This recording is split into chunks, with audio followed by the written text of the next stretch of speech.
Ça nous amuse beaucoup qu'on change l'idée reçue où la personne en situation de handicap a nécessairement besoin d'aide dans sa vie ou dans ses projets sportifs, professionnels ou personnels.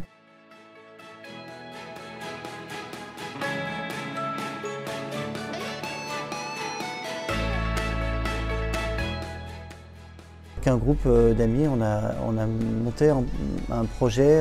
de voyage au Bhoutan pour aller à la rencontre de cette culture, de cette société, des gens qui sont là-bas, avec le challenge sportif supplémentaire qui est que c'est un pays totalement inaccessible. Et ça a beaucoup plu à l'ensemble de l'équipe pour se dire que si c'est pas possible, on va essayer de le faire. On part dans l'idée d'accéder à certains endroits mythiques du pays avec des engins de mobilité qui permettent à des personnes en situation de handicap de découvrir ou redécouvrir le plaisir de la balade, de la randonnée, du trek, de la montagne ou simplement de la balade entre amis et en famille,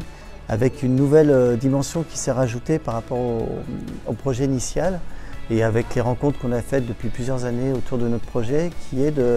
d'emmener du matériel d'accessibilité en pleine nature, qu'il soit manuel ou avec une assistance ou une motorisation électrique, pour pouvoir échanger nos expériences avec les Bhoutanais, non seulement pour pouvoir leur faire partager tout ce que nous on a appris, développé, découvert depuis pas mal d'années, mais aussi pour apprendre de leur façon de se déplacer, de compenser le handicap dans un pays de montagne, et dans une idée d'échange et d'enrichissement réciproque des deux parties.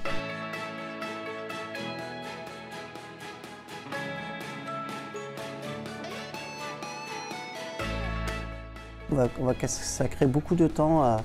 à faire des essais, à tester le matériel pour nous, parce qu'on a quand même beaucoup d'expérience là-dessus, et de passer du temps avec les personnes responsables sur place, que ce soit des associations, que ce soit des personnes en situation de handicap qui sont en recherche de mobilité, d'autonomie dans leur déplacement ou dans leur accès aux études ou accès au travail, parce qu'on a un certain nombre de personnes avec qui on est en échange depuis maintenant des années qui sont clairement en attente du matériel qu'on va amener. Et ça met beaucoup d'intérêt, beaucoup de sens à notre démarche parce qu'on sait qu'immédiatement ça va être utile.